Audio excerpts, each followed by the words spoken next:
Hello అండి, ఎలా ఉన్నారు? ఈరోజు మీ కర్రీ ఏంటో కామెంట్ చేయండి. కుదిరితే సబ్స్క్రైబ్ చేసుకొని లైక్ చేసి షేర్ చేయండి.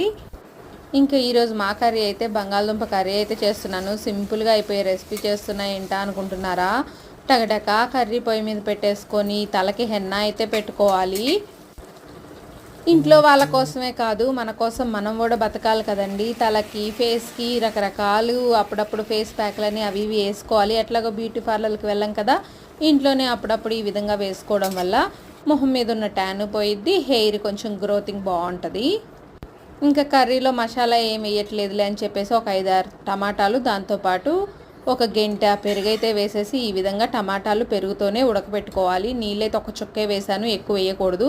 బంగాళదుంప అయితే ఉడికిపోయింది. మసాలా కూడా ఏమీ లేదు. స్టార్టింగ్లో ఒక చిన్న చెక్క లవంగం వేసా కాబట్టి మంచి ఫ్లేవర్ ఉంటుంది. హెన్నా చూసారా, బాండి ఇనపది అవ్వడం వల్ల 2 అవర్స్లో నలుపెక్కిపోతుందండి. అప్పుడు మన